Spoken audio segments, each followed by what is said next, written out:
All right, you beautiful humans, you probably landed here because you recently started a podcast or you currently have a podcast and you are interested in adding in a guest or a co-host within your same space. Well, the questions that I'm going to be answering today is how you can possibly do that using an iPad or even an iPhone to do that and adding in multiple tracks, and that will be adding in an audio interface. Now, I've often talked about the Zoom H6 handheld recorder, which I still use today and using right now for this audio for the video. But what I will tell you is that for some of your budgets, I realize it might be outside of that ballpark. So with the MOTU M2 and audio interfaces that are very similar to this, that might bring it down to a more reasonable cost. But let me emphasize here, folks, if you are really looking to grow and you want your podcast or your platform to be as professional as possible, audio is going to be paramount. And being able to navigate that throughout your post-production as well, editing, is very important. So the thing is, what I'm asking you folks is you need to really think about making an investment in yourselves and your platform. Now, before we do that, I have some timestamps throughout the video, so land where you need to land. But before we really get into the video, let me actually show you an example of what this might look like. Talking about gaming, and I remember Mom and I were actually talking about Minecraft. All you guys played it when you were younger. Now, it's not just for like young kids though. Like, is it making a comeback or did it just never leave? Because you're talking to a parent here, so bring me up to speed in pop culture of Minecraft. So there was a lot of Minecraft YouTubers that some of them ended up leaving Minecraft. Mm-hmm. A lot more people joined recently in the past couple of years. Because after like Fortnite kind of died, there's this whole thing about like Minecraft versus Fortnite. And so Minecraft just grew in popularity. So, I mean, I guess it kind of died a little bit. I didn't really see anybody playing it on YouTube, but now I see a lot of people playing it on YouTube. Yeah, well, I just thought it was something that you all were into when you were much, much younger. And of course, yeah, I'm seeing a lot more creators really either getting into it or getting back into it. So it sounds like it got resuscitated or got some new life into it. Also, there were a lot of people that did stay with it through the years, and they're still playing Minecraft. So, I mean, technically speaking, it mostly died, but there's designated YouTubers that stayed. All right, well, I appreciate that summary. It's very helpful for me as a dad and probably for some of the listeners and viewers of this show. All right, so based on that example, I will have an overhead of putting this together, so I will timestamp that in the video. You can head over there if you want, but what I wanted to tell you is that I tested this thoroughly. And what I actually found is that because the iPad is powering this audio interface, so it is powering this device, I wanted to make sure that I had at least close to a full charge on the iPad. And what I did is I ran several tests of some podcasts and running that for over an hour, because many podcasts are anywhere between, could be 15 minutes, 30 minutes, and all the way up to an hour. Now, one of the things that I will tell you with Garageband, and I always recommend Garageband because it's free and it's very intuitive and easy to use, and of course I will show you that walkthrough, but what I will say is that it's only limited to 64 minutes, and then it basically just times out. So you can only get 64 minutes in that podcast, but both of your voices. So with you and your co-host and your guest. Now, I will link up some other options that you could certainly add to the iPad if you wanted to record longer. But again, I refer to GarageBand because it is very intuitive and very simple. Now, of course, I will highlight these stats within the video itself, but with that testing of over an hour podcast, recording both of those inputs, the iPad was able to power that no problem at close to a full charge, and dropping anywhere between 20 to 30% in battery power. So the thing is that you could talk for several more hours if you need to while bus powering this audio interface. Now, for microphones like this ATR 2100, this is a dynamic microphone. I often recommend it for various reasons because it has an XLR connection, and also you can connect it via USB. Now, of course, the audio interface is a 1/4 inch or the XLR balanced connection. And again, walking you through that in that setup. But what I wanted to tell you is that I like this for what it does is because really what you can do is connect this directly to a computer or directly connected to your iPad if you need to. And again, in the video that I did that I will link up, I connected this microphone directly to an iPhone and was able to record a podcast. And now I will certainly get into more of the benefits in an upcoming video where I connect this audio interface to an M1 Mac, although it doesn't have to be a Mac, it could also be a Windows machine, but I will really get into the benefits of using this setup with a virtual co-host or a guest that is not in your same space, but stay tuned for that one. But what I wanted to highlight here is that there are certain condenser microphones that require what is called phantom power. So it needs a little boost from the interface. And what I did is I ran another test with that to actually show you that you could still run over an hour podcast with that phantom power on, with that little bit of boost in there, and the iPad was fine at managing that power. So it still went down roughly between 20 to 30% on that battery. Now, what I also want to highlight here is that yes, you can certainly do this on your phone. You could connect this audio interface on your phone. And what I will tell you is that, of course, with an iPhone, you have the Lightning port, so not USB Type-C. However, if you have a Lightning to USB adapter, what I would recommend is that this phone is not going to be able to power the audio interface by itself. So what you actually need with your adapter is to make sure that you can plug it into a power source. So if the same setup with the iPad, you can do it with the iPhone. I tested it out, it works, but you need the adapter that allows you to power it because you're powering the audio interface and helping the iPhone. It just will not work without it. So let's go ahead and pivot over to plugging in the microphones and setting it up with the iPad. Also, too, I will walk you through a very basic timeline in those edits, and then also one unusual bug that I found in the iOS version of Garageband, but I did find a fix, and I'm gonna walk you through it. All right, friends, here we are. We have the interface. I'm gonna walk you through the basics of it, and flipping it up, we see that we have the two inputs, XLR. These are XLR inputs, also two 1/4 inch. I'll talk about that in a sec. The beauty about it is that these have their own separate input gains.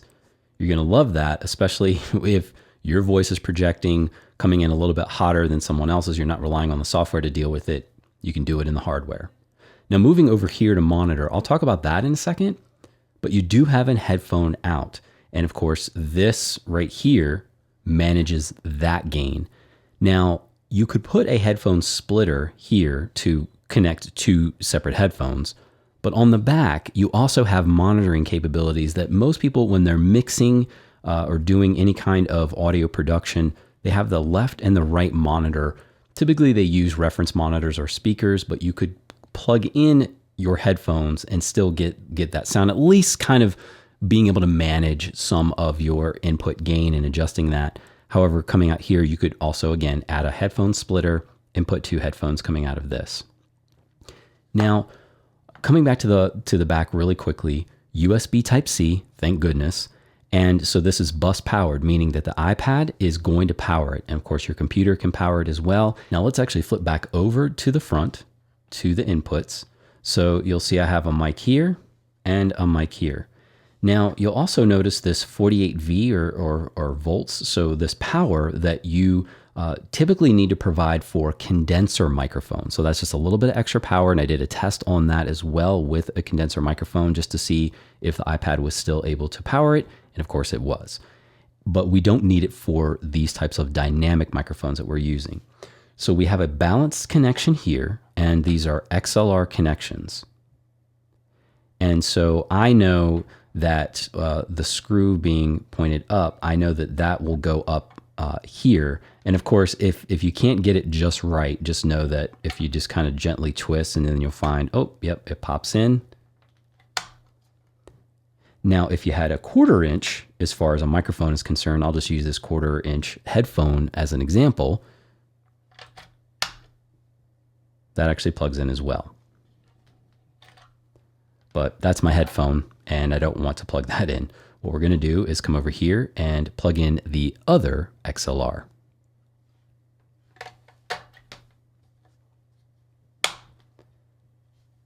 course, having that independent input gain is nice. Now, of course, it's not powered on yet. We need to open up the iPad and get it all connected. All right, so powered up, what we want to make sure is that we're plugging the USB-C into the iPad itself.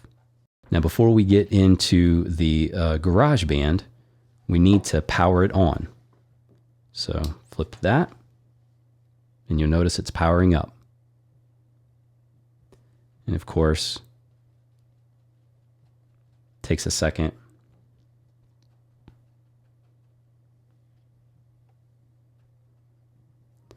And you'll see that level going up and that level going up. So let's set that aside for now. With GarageBand open, what we're going to do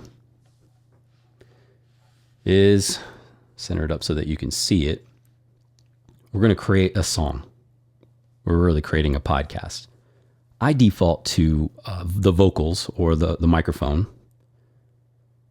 We're going to open that up. And for me, I typically default to narrator because that is my custom setting. You can click on the microphone, go into vocals, and there are all these vocal options that you could certainly use.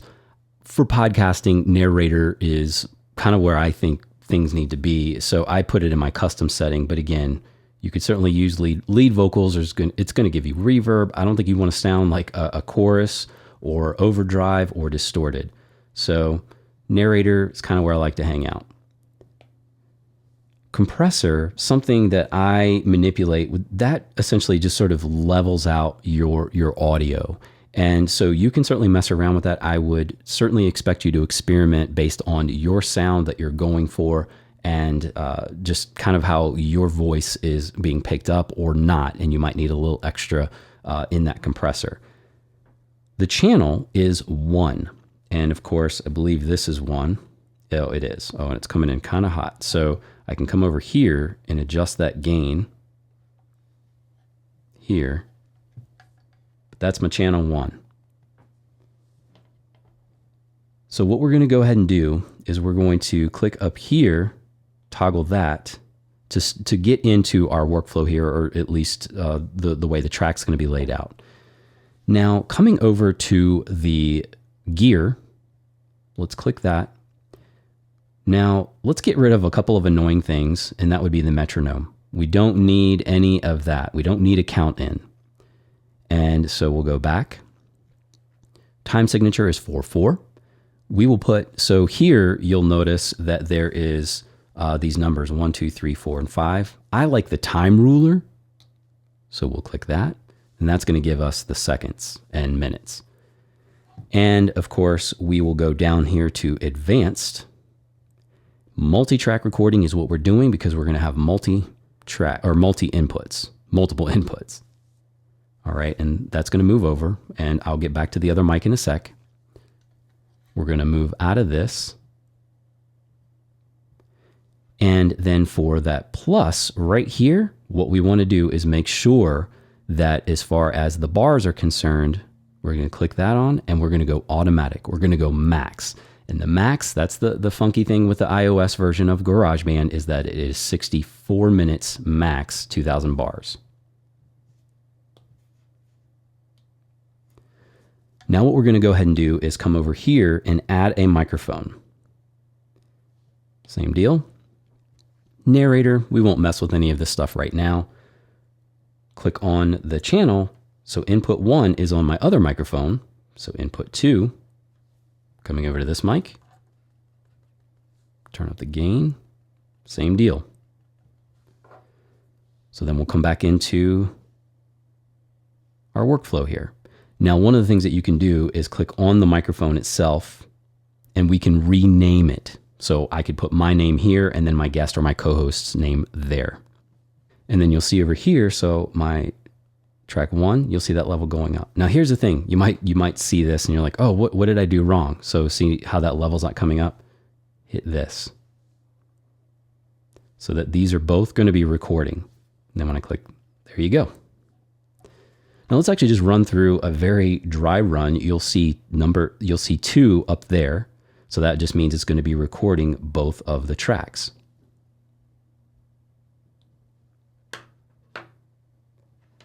All right, so testing out this podcast here for the YouTube community, and I am on track 1, channel 1 here on this microphone. So let's actually switch over to our guest, which is me again. So here I am on the other microphone, and so you will see how the waveform is increasing. And if I need to adjust that a little bit, just coming over here to the gain knob of the interface, then I have that control as well. So then back to my other self.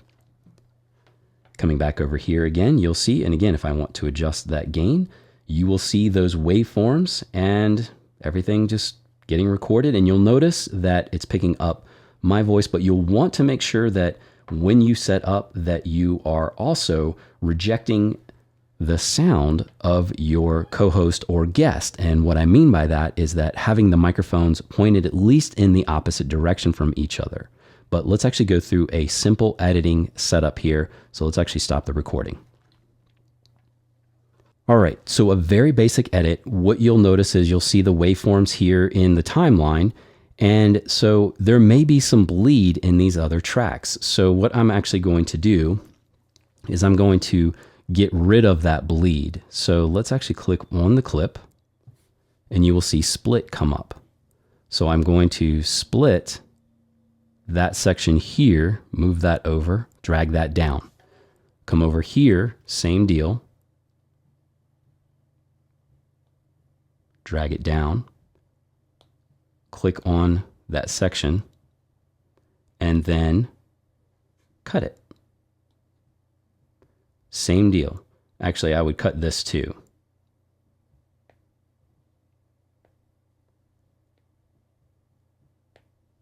Highlight,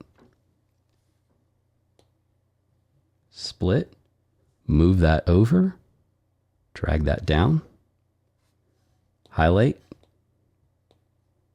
cut. Same deal here. Split, move it over, highlight, cut. Now, I know that might seem tedious, but that is a good way to keep that audio bleed clean in your podcast itself. And so you would just kind of keep doing that. Now, if you've done great sound treatment and, of course, great pre-production, you may not have to go through that. You could certainly add some effects to bring those things down. That's likely for another video, but that's just some basic walkthrough of a simple, just sort of cutting your podcast. And of course, if you wanted to monitor while you're cutting, you can certainly reconnect your headphones, because this interface, everything that's happening in the iPad, you'll be able to hear when you do all that playback. You'll see those levels going up and you'll be able to hear them in your headphones. All right, and one of the things that I needed to finish this out was, let's go to the test podcast for YouTube. Already recorded, let's say that it's already cut, ready to go. We are going to long press this. We're going to come down to share. We're going to share the song because we're going to turn these WAV files into a .mp3, which you need to use for uploading your podcast to your podcast host. Now, it defaults to high quality, which is fine. We'll just stay at 192. We're going to go ahead and click share. And then we're going to share this to files. So we're going to save to files, and it's exporting the WAV files and spinning that down and compressing it down into .mp3, which is going to be a smaller file size. We'll put it on the iPad. We'll put it in GarageBand, and we'll just put it in GarageBand. And then when you are ready, so we'll open up GarageBand, and then when you are ready for your to upload, then you will see test podcast for YouTube right here, and we can upload that to whatever platform you use to host your podcast. Okay, so what we're looking at here is my testing, and I was actually testing a podcast that I love listening to, the Hive podcast. I'll certainly link that up. I would recommend it for sure, especially this particular episode. Now, what I've done here is, as we were recording, or as I was testing, I noticed as I got to around here, you'll notice the waveforms So audio. To figure out how to get that shirt that you remember is just awesome. And it trickles down to every. Okay, audio is there. To enhance themselves, and they're actually using it. Like, And even though you don't see any waveforms here, there's still audio. So this is an unusual bug, but I did find out a fix that can help. It's a little bit of a workaround, but it works. So what we're going to do is, this track is highlighted. We're going to go ahead and click on the microphone, and you will get merge pop up over here. So let me just emphasize here, what we want to make sure is that there's no cuts whatsoever in this track. This is what you would do. If this happens to you in your iOS version of GarageBand, don't do any cuts just yet. And what we're going to do, click that mic, merge, and then this will be checked. We're going to come over here and merge. It'll run its process here, just takes a sec. Okay, now the icon changed and it's just a speaker, but notice how it's loading. Waveforms are there. And what ended up happening is my track 2 just ended up moving up. But there it is. this isn't just a situation where it's like a So there, it's in there. that I'm like, I wonder when we'll hit 100,000. So then what I will do here is the same deal. So actually what we'll do is we'll rename that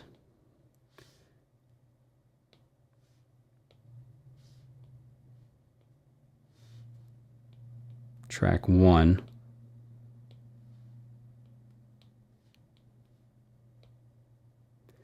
So then we'll go ahead up here, click on the microphone, merge,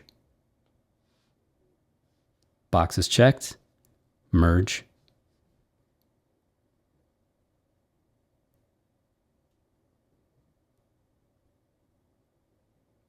All right, so track 1 moved up, and here we are. It's going to start loading. And then we can name that track 2, but as you'll see, there it is. Waveform throughout the whole thing. Now again, these are identical because what I was doing is really kind of pushing GarageBand a little bit, and the interface and the battery as well. So yours will not look like this. And of course, you know, we'll show you how yours looks, or I've already probably showed you that. But anyway, that being said, is that the waveforms are all in there. And that's just where I need to cut or end the show. And then what I would do is I would just start cutting from here and editing. So that's the bug, that's the fix. All right, folks, there you have it. And I'm sure plenty of you have quite a few questions. So for those of you that are new around here, just hit me up in the comment section below, because I love hanging out with the community and answering those questions. And for those of you that are really thinking about virtual co-hosts and guests, I do have a video that I will link up, but I will also be doing an updated video with this audio interface that will be helpful as far as getting that virtual connection and having that all work. You could actually, just as a quick tip, you could throw something together where you have a call-in doing a Zoom or a Skype call on your cell phone, running that into the audio interface as your input 2 or as in track 2. But what I would say is, let's actually save it for that upcoming video, and I can walk you through a couple of scenarios that will be successful for you to really help you take all of these moving parts and cut down your time as far as editing and really just the stress of just trying to maintain all of this. So as always, you go do those things that matter. You keep rocking the faces. I really appreciate your time and attention on this one. I'm gonna keep reviewing and testing and researching so that I can provide you some value right here. So you go do the things, and I'll catch you right back here on the next one. I love the things you said to me, it seems like you like me too.